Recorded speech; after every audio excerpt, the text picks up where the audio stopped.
Welcome back to the City Current Show. I'm your host, Jeremy Park. We're always honored to bring you inspiring stories of individuals and organizations making a difference and powering the good. And we love having our Director of Digital Media on, Andrew Bartolotta.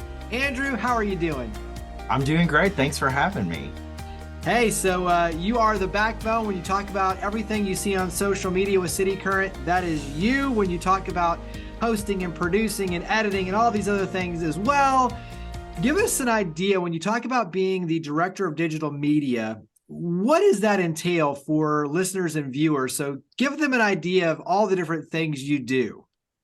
Well, I will say most of the time, I joke with people and say I have the most fun job out there. And I'm not lying. I really do. It's an array of different things. My scope really goes from cultivating and creating content for social media, obviously, as the digital media director, but also like producing podcasts, editing videos, working with our City Current team like yourself as well on mixing the online world with in-person, on what we do with behind the scenes tours and events and our big breakfasts. And also what I like to do most is helping others utilize the content that surrounds them every single day that they don't realize that needs to be shared with the world.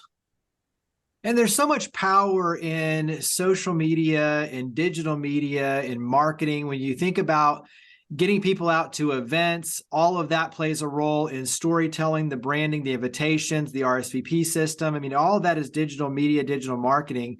When you talk about the storytelling and everything from these, radio shows, TV shows, podcasts, building the audience, getting it in front of listeners and viewers, creating an ROI and activation so that people can follow up and get involved. And then you look at even the philanthropic side of raising awareness for nonprofits, but also too tying that into fundraising and helping financially invest in the nonprofits. Social media, digital media, all of that is so powerful. Talk about it from that vantage point of literally everything that every business, nonprofit does has a role within digital media. Absolutely. And it's ever changing too. So one thing that I've seen over the past year in 2022 was that there's so many algorithm changes, and you feel like every day you wake up and you may get 10 likes on one post and 500 on another, and there's no really rhyme or reason, but they really are trying to make you realize that there's so much storytelling out there that needs to be shared and deserves to be shared. And for businesses, small businesses, medium-sized, large businesses, nonprofits, even the education and faith-based, I think more than ever, people are looking for heartwarming stories, and just those stories and videos and photos that just pull at your heartstrings, that go, yeah, that makes me stop scrolling, because maybe I'm going to shed a tear sitting in my bed when I wake up scrolling through, or maybe it's being inspired to take action and utilize the advocacy that you care about to create change and be there for people. And I think something we saw during the pandemic was using digital media as an opportunity to remain connected to your audience, your stakeholders. And I think we've seen coming out, if you didn't have that connection, you have to work so much harder to create that momentum again. And so I think the connectivity, and like you said, whether people are going there for inspiration, for, all these different things, regardless, it's so imperative to be able to continue pushing forward with social media and digital marketing and digital media. And I think, social media is one aspect. Digital media is much larger in terms of what it means. Let's stay on the thread of kind of looking back. And you mentioned the algorithms changing and, the frustration of trying to keep up on that. But I think 2022, really, there were a lot of, important lessons learned, big moments. What were some of those for you? I will say here's a interesting story that has some social media analytics sprinkled through. But as many of people know with City Current, we're both in the Memphis and Nashville area physically. And so for us, we're going back and forth. And for myself, having traveled a couple different times, even in the past year, to visit our Nashville folks and help them out, we pass right outside of Nashville, the Loretta Lynn Dude Ranch. And so I'd passed it so many times and I had no idea what a dude ranch was. And I knew very little about Loretta Lynn as well. And so I decided to make that pit stop about a 20-minute off the interstate just to get there, and was fascinated by the sort of culture that was there, and just what her and her team were doing to create this historical piece of area. And so she ultimately passed away in late 2022, but I went there and I was taking some videos so I could show my wife just what was there, and it was cool, and making it a pit stop at some point when we do travel back and forth, and created a reel. She ultimately, like I said, passed away. And so I created that reel really just in honor to show people of what she was doing. And that reel alone had over 1 million views on Facebook. And I gained 5,000 followers on Facebook from it.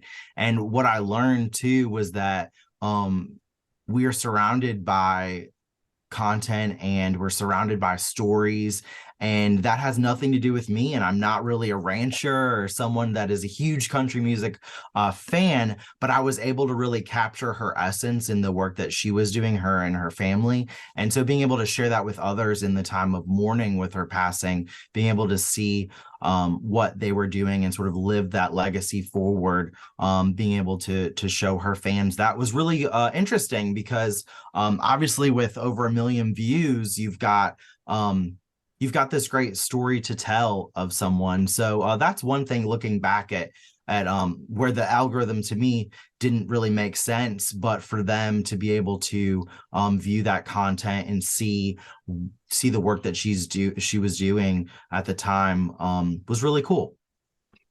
Explain reels, because for those who aren't familiar with Instagram and what a reel is, explain what an Instagram reel is.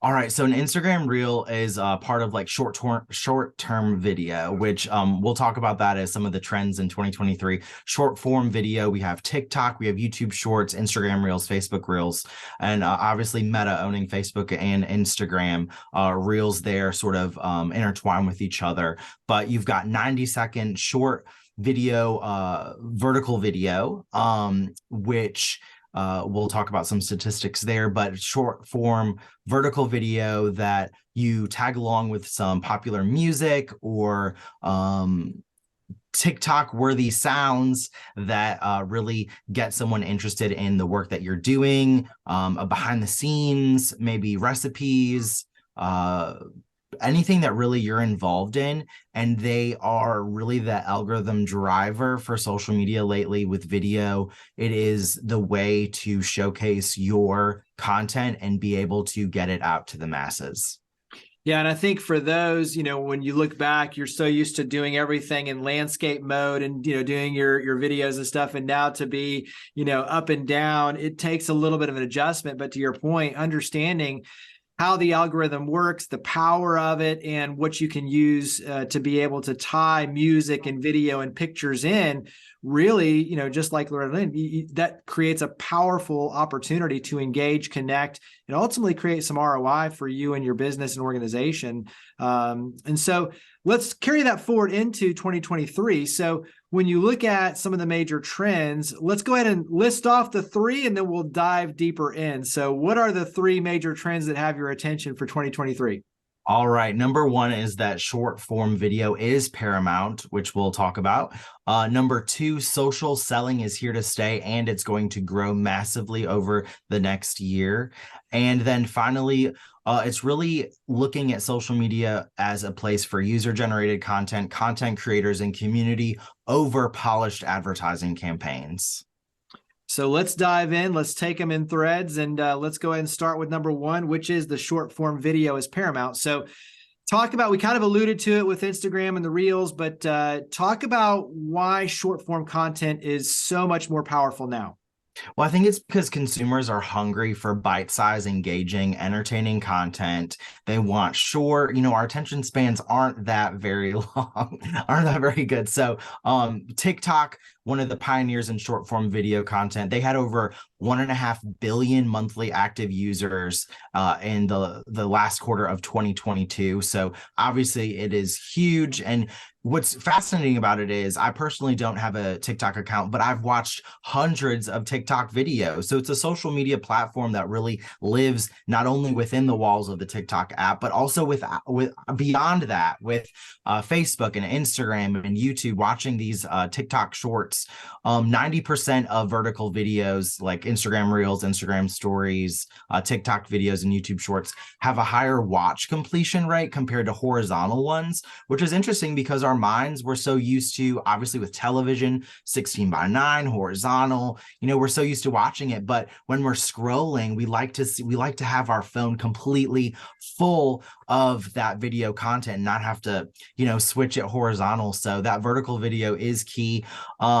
One thing that's really fun with Instagram Reels is just seeing what goes viral. So one that I still have no answer to as well is my son Benjamin. We were down in Silo Square, which is a sort of historic downtown that they've created in Mississippi. And so they had a Dickens type Christmas open house, and we had a horse carriage ride. And so it was going past, and I just videoed Benjamin to just see what his reaction was, just being one with the horses. And he said horse, like in that cute little baby tone. And I was like, that's cute. I'm going to post that. And so, of course, I'm thinking, I create polished videos all the time, didn't edit it at all, just a quick pan of the horse and Benny. And it had over 128,000 views and 17,000 likes. And I'm like, what? We worked so hard to create this content to be polished. And this was just one I threw up there. No music, nothing, no hashtags. And I'm like, how did this go viral? And now I get comments in Spanish and all these different languages. So I'm having to look at the translation and be like, what is this? And of course, we'll talk a little bit about it, but Instagram has a creator bonus tool where you can receive money for creating Instagram bonuses or Instagram Reels. And of course, it was that lapse between months where I didn't have a bonus applicable. So I didn't get any money from that. But you know what? We had memories, and that memory was just for my wife and I, but I decided to share it with others. And it's great to see cool things like that. And I think it also shows that people are looking for less polished videos. This is just one example. And they're looking for those heartwarming stories, things to smile, things that your emotions react to. So I think that's really good to keep in mind for nonprofits and small businesses who interact with customers and clients every day to record some of those moments that are really special. We were talking with a nonprofit recently and going through and saying, you have so many stories to tell, your team talking about the impact you're having, your donors and funders and, that side of it. Then those other organizations you're working with, the testimonials. And so you have so many different ways when you step back and think about all these different storylines and doing them in all these short videos. And now the equipment, you can get a microphone, that gets into your, plugs into your phone for $30. It sounds amazing. So the technology has come light years and the affordability has come down. So for anyone in any nonprofit, any organization, now the technology is easy and accessible, and you have the ability right in your hand to create these videos that, just like you say, you can actually monetize to create, ROI back to your organization. I know you have an event coming up as a part of our Get On Board series. Talk about that event on January 13th, where you'll be diving in even deeper into things like video production and Reels. Yes, so I'm super excited about that because many of the times when I speak to companies and organizations, nonprofits, they always go, okay, well, what are some of the tools that I can use? And Instagram Reels is a great tool because you can download them and use them across different platforms.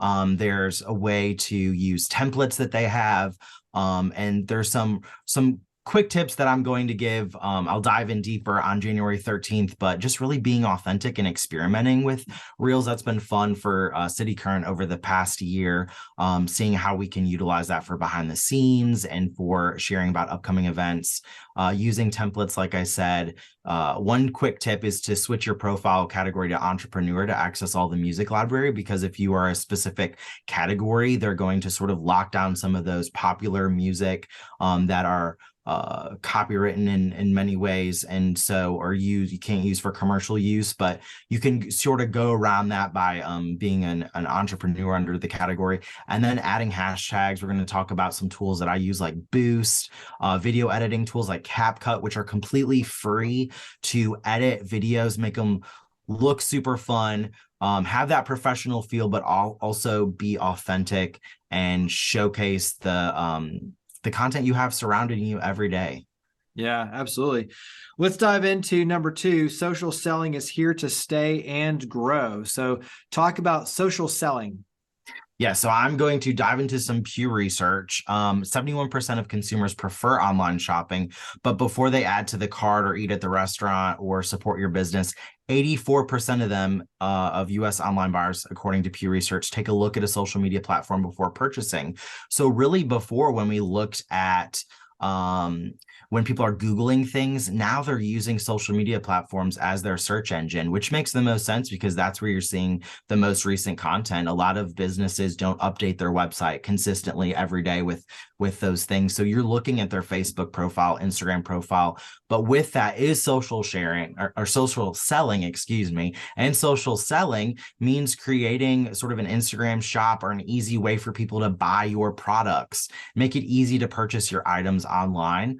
And social selling has increased by over 40% in the last 3 years, largely due to the pandemic, people staying at home, realizing they can purchase things online. There's great things, great big box retailers are making it easier than ever to purchase online, having subscription services. You can get it delivered to your door within an hour, 6 hours a day. So social selling is super important. And it doesn't mean that if you're not a jewelry store or a home goods store, but maybe you're a nonprofit, or maybe you're even a business, but you have you have some merch to sell, create an Instagram shop, which can also be tied to Facebook shop. You can tag your products in reels.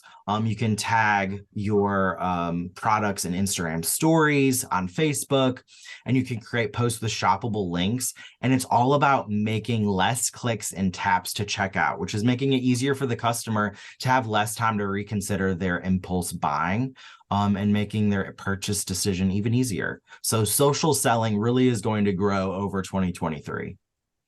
And I think it also ties into the growing stats that say people trust influencers. So, in other words, they follow certain individuals and they trust what they're saying and talking about a brand or a product or service.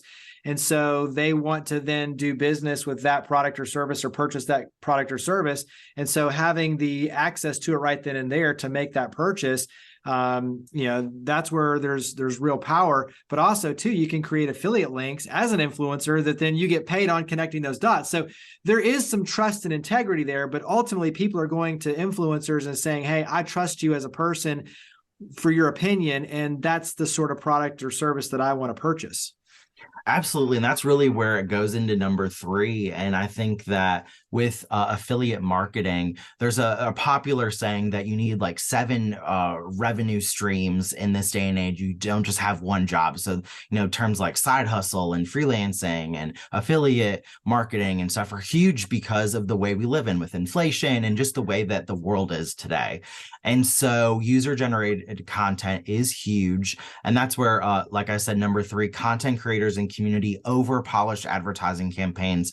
Earlier, I mentioned we spend hours a month creating content that will help stop the doom scrolling. But potential customers and clients are really looking at user generated content where it's not just from the horse's mouth, but it's from reliable resources and sources that show that, yeah, this product worked, or this nonprofit really made a difference in my life, instead of saying, here's our mission, this is what we do.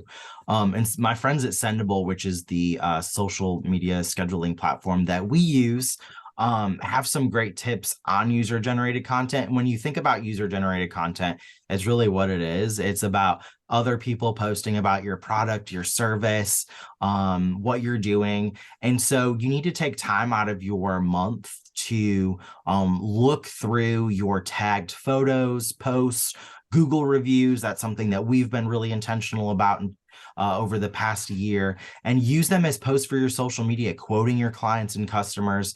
Work with your team to find happy and satisfied customers. And once you've made a list or created that, curated those posts, simply just coordinate with them to share their experience on social media. Reach out to them, tell them thank you, comment on their reviews, and reply to what they've posted, because they took out of the time out of their schedule to post about you and your business and your organization. So it's just another way to show that you care about them. And look at micro influencers. I think when social media was really in its infancy, we saw a lot of massive influencers that had hundreds of thousands of followers, and everybody wanted more followers because it meant more viewership and it meant more. But now with algorithms being so different, now people are looking for those nano and micro influencers, those 20,000 followers or less, that they know that these are authentic people. They're not just getting a check from that large company saying you need to buy this lotion or you need to buy this luxury item. A lot of it's in the health and wellness space, but find those micro influencers in your organization. Look at the people in your community, the people that serve on boards or part of chambers or entrepreneurs, and those that are tagging you in photos, posts, or reviews, and work with them to find a partnership to be an affiliate in what you're doing.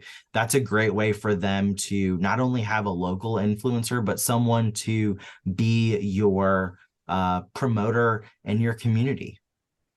Mention when you talk about affiliate, we've been throwing that around, but for those Yeah. who aren't familiar with what that means, talk about what it means for affiliate marketing.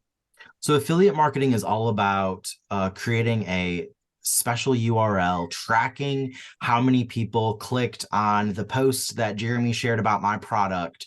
And say Jeremy had 100 people purchase the product, my product, because he shared it on his social media. Well, he would get a percentage of that, those 100 items or courses or what have you, to then say as a thank you for being that affiliate for me, but also for expanding my brand. And so affiliate marketing is huge. There are so many different courses on it. Amazon is a huge affiliate company where you can create links for nearly anything as an Amazon associate. And it doesn't have to be those big box retailers like Amazon to be able to have that affiliate marketing program. If you're a small restaurant or business, home goods store, service, you can create affiliate marketing programs through different websites that really help you find those micro influencers in your community or in your niche, and be able to create an army of people that rally around your product or service and say, hey, we believe in this, I think you should too. And then their followers become your advocates as well.